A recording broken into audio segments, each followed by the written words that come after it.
রাসূল সাল্লাল্লাহু আলাইহি সাল্লাম বললেন, গলায় তাবিজ ঝুলানো শিরক। মান তাআল্লাকা তামিমা ফাকাদ আশরাকা। কেউ যদি তাবিজ ঝুলায় তাহলে ও শিরক করলো।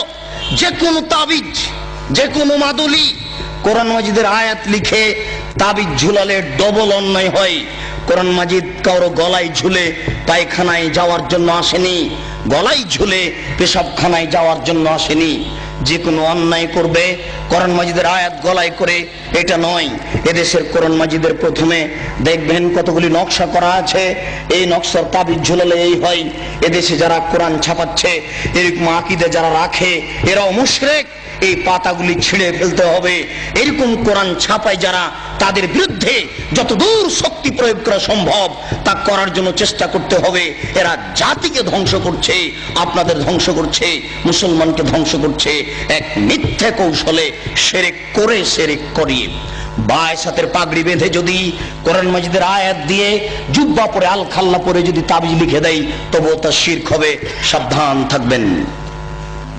রাসূল সাল্লাল্লাহু আলাইহি সাল্লাম বলেন, মান আতারাফান ফাসালাহু ফাসাদ্দাকা বিমা কালা লাম তুকবাল লাহু সালাতান 40 লাইলা। কেউ যদি কোনো গণকের কাছে যায়, তারপর গণককে কিছু জিজ্ঞাসা করে, আমার টাকা হারিয়ে গেছে দেখেন তো, বা এই জিনিস হয়েছে একটু দেখেন তো, তার বলা কথাকে যদি বিশ্বাস করে, আল্লাহর নবী বলেছেন 40 দিন তার ইবাদত কবুল হবে না। 40 দিন তার সালাত কবুল হবে না। গণকের কাছে যায় যে যারা, তারা মুশরিক। আল্লাহ রাসূল বলছেন, মানা আতারাফান ফাসালাহু। কেউ যদি গণকের কাছে আসে, এরকম লোকের কাছে আসে, ভাগ্য পরীক্ষা করে, তার হারিয়ে যাওয়া জিনিসকে জানতে চায়, তাহলে কোরআন মাজিদকে অস্বীকার করলো, মুহাম্মদ সাল্লাল্লাহু আলাইহি সাল্লামকে নাকচ করে দিল, ও যেন নবীকে অস্বীকার করলো, কোরআন মাজিদকে অস্বীকার করলো। মহা পাপী, বড় পাপী যারা এরকম করে, যারা গণকের কাছে যায়, তারা বড় মুশরিক। সাবধান থাকতে হবে। রাসূল সাল্লাল্লাহু আলাইহি সাল্লাম বললেন, মান হালাফা লিগাইরিল্লাহ ফাকাদ আশরাকা। কেউ যদি আল্লাহ ব্যতীত অন্যের নামে কসম খায়, তাহলে শিরক করলো। কেউ যদি আল্লাহ ব্যতীত অন্যের নামে কসম খায়, তাহলে শিরক করলো। কেউ যদি দুই চোখের কসম খায়, তাহলেও সে মুশরিক। কেউ যদি মায়ের কসম খায়, তাহলেও সে মুশরিক। মায়ের কসম খাওয়া যায় না, কোরআন মাজিদে হাত রেখে কসম খাওয়া যায় না, মসজিদে ঢুকে কসম খাওয়া যায় না, ছেলের মাথায় হাত রেখে কসম খাওয়া যায় না। ছেলের মাথায় হাত রেখে কসম খাওয়া শিরক। এইভাবে হাত চালিয়ে ভাগ্য পরীক্ষা করা শিরক। টিয়া পাখির মাধ্যমে ভাগ্য পরীক্ষা করা শিরক। হাতের দাগ দেখে ভাগ্যের কথা বলা শিরক। রাত্রে ঘরের আবর্জনা ঝাড়ু দিয়ে বাইরে নিক্ষেপ করা যায় না, এই মন্তব্য শিরক। রাত্রে গাছের ফল পাড়া যায় না, এই ধারণা শিরক। রাত্রে মানুষকে বাকি দোকানের জিনিস বাকি বিক্রয় করা যায় না, দেওয়া যায় না, এই ধারণা শিরক। রাত্রে মানুষকে জিনিস কর্জ দেওয়া যায় না, এই ধারণা শিরক। সকালে সকালে দোকানের জিনিস বাকি বিক্রয় করা যায় না, এই ধারণা করা শিরক। অপবিত্র অবস্থায় ঘর ঝাড়ু দেওয়া যায় না। আপনার স্ত্রী, আপনার বৌমা অপবিত্র অবস্থায় ফরজ গোসল না করে ভাত রান্না করতে পারে না, ঘর ঝাড়ু দিতে পারে না, এইগুলি ধারণা করা শিরক। আপনার স্ত্রী, আপনার বৌমা অপবিত্র অবস্থায় ফরজ গোসল না করে সব কিছু করতে পারে, ঘর ঝাড়ু দিতে পারে, ভাত রান্না করতে পারে, ভাতের পাতিল থেকে ভাত বের করতে পারে, মানুষকে খাবার দিতে পারে, পারে না নামাজ পড়তে, সালাত আদায় করতে, পারে না কোরআন তেলাওয়াত করতে, এ ব্যতীত যা কাজ আছে সবকিছুই করতে পারে।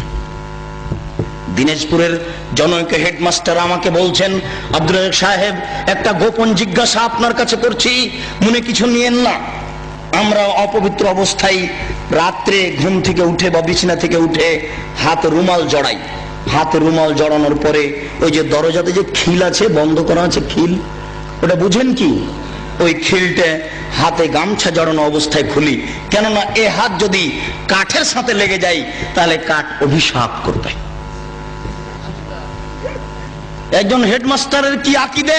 তারপরে বললেন, এই যে বাড়ির বাহির পর্যন্ত, স্যান্ডেল পর্যন্ত, চকি থেকে নিয়ে এখানে চটছালা বিছিয়ে রেখেছি, অপবিত্র অবস্থায় যদি পা মাটিতে রেখে দিই তাহলে মাটি অভিশাপ করবে। এই জন্য বিছানা থেকে স্যান্ডেল পর্যন্ত চটছালা বিছিয়ে রেখেছি, চটছালার উপর দিয়ে গিয়ে স্যান্ডেল পরবো। একজন মাস্টারের আকীদা এরূপ। এই দেশে এরকম আকীদা চলে।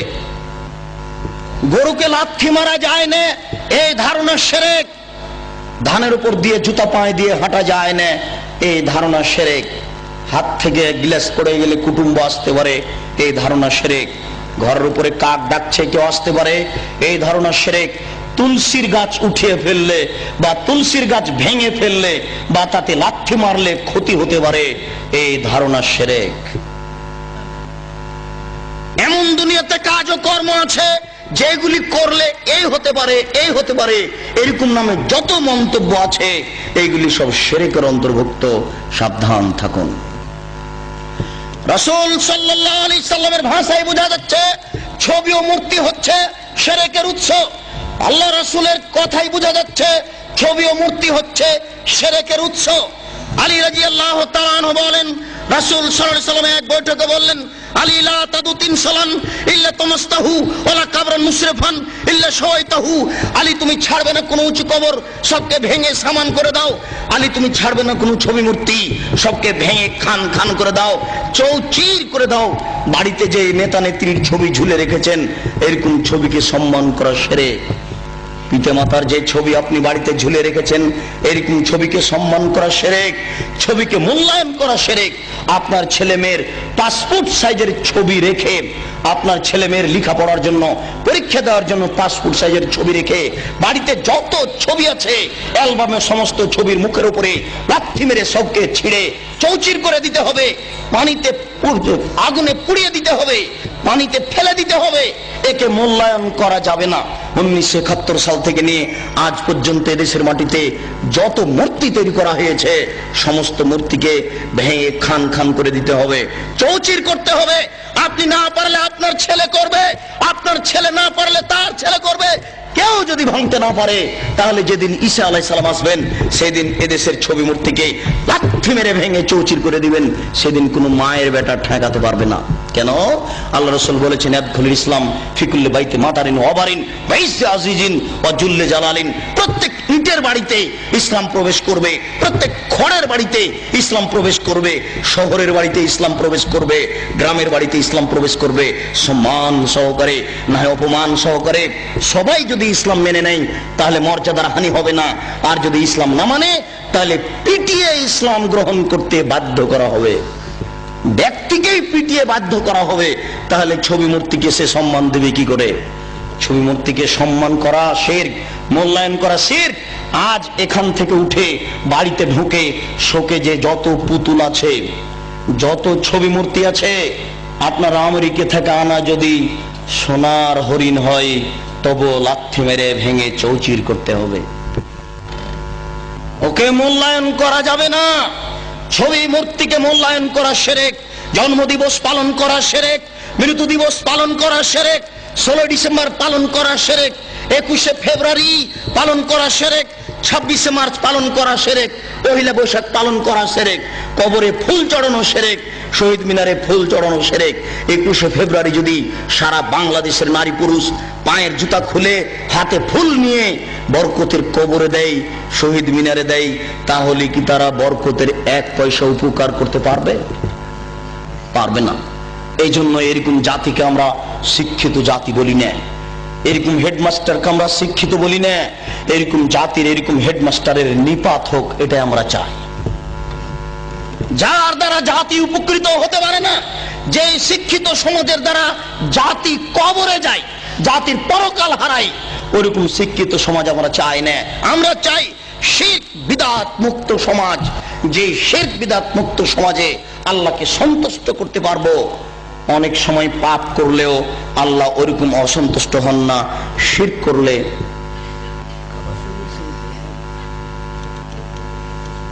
কাবা শরীফে যদি শিরক থাকে তবুও শিরক, কাবা শরীফে যদি ছবি থাকে তবুও শিরক। পৃথিবীর যেখানে ছবি থাক না কেন অবশ্যই তা শিরক। যেখানেই থাক না কেন, কাবা শরীফের ছবি মূর্তি ছিল, অনেক মূর্তি ছিল সেখানে। হবল নামে একটা মূর্তি ছিল কাবা শরীফের ঘরের পাশে, হবল, সেটাই বেশি মূল্যায়ন কর।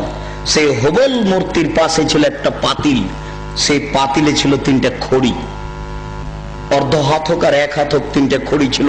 একটা খড়ির গায়ে লেখা ছিল ইফাল, করো, আর একটা খড়ির গায়ে লেখা ছিল লাতাফাল, করো না, আর একটা খড়ির গায়ে লেখা ছিল মোহমাল, কিছুই না। তারা ছেলে মেয়ের বিবাহ দিলে বা কোনো সফর করতে চাইলে বা কোনো পদক্ষেপ কাজের গ্রহণ করতে চাইলে ওই পাতিলের ভিতরে হাত ঢুকিয়ে খড়ি বের করত। যদি ওই খড়ি বের হয়েছে যাতে লেখা আছে ইফাল করো, তার মানে হবল মূর্তি বলে দিল এ আল্লাহ নকল আল্লাহ নাউজুবিল্লাহ বলে দিল যে তোমরা কাজ করো, আল্লাহ বলে দিল করতে, এখন তারা করবে নাউজুবিল্লাহ। যদি ওই খড়ি বের হয় যাতে লেখা আছে লা তাফাল করো না, এখন ওদের নকল আল্লাহ বলে দিল যে এই কাজ করতে হবে না, মেয়ের বিবাহ দিতে হবে না, তারা করবে না। তারা যুদ্ধের মাঠে জয়ী হলে বলতো উল হোবাল, উল হোবাল, এ হোবাল তুমি সম্মানী, তুমি জয়ী, তোমাকে আমরা মূল্যায়ন করি। মানুষ শিরক করত। মহান আল্লাহ বলেন জাল হক এসেছে সত্য, ওয়াজাহাকাল বাতিল চলে গেছে মিথ্যা, ইন্নাল বাতিলা নিশ্চয় মিথ্যা, কানা জাহুকা চিরদিন মিথ্যা। এই বলে আল্লাহর নবী লাঠি হাতে করে কাবা ঘরে ঢুকে যত ছবি মূর্তি ছিল সবকে ভেঙে চৌচির করে লাথি মেরে বের করে দিয়েছেন। ওই ছবি মূর্তি আবার আপনি মুসলমানের বাচ্চা হয়ে ঘরে ঢুকিয়েছেন, ওই ছবি মূর্তি আবার আপনি শোকেজে সাজিয়েছেন। আপনার গোশতের মধ্যে ঢুকে আছে মূর্তি ভাঙা নীতি, আপনার রক্তের মধ্যে ঢুকে আছে মূর্তি ভাঙ্গা নীতি। আপনি মূর্তি ভাঙ্গা জাতি, আপনি মূর্তি ভাঙ্গা সম্প্রদায়, আপনি মূর্তির উপরে লাথি মারা সম্প্রদায়। আপনি মূর্তিকে মূল্যায়ন করেন কি করে? মূর্তিকে আপনি মূল্যায়ন করতে পারেন না।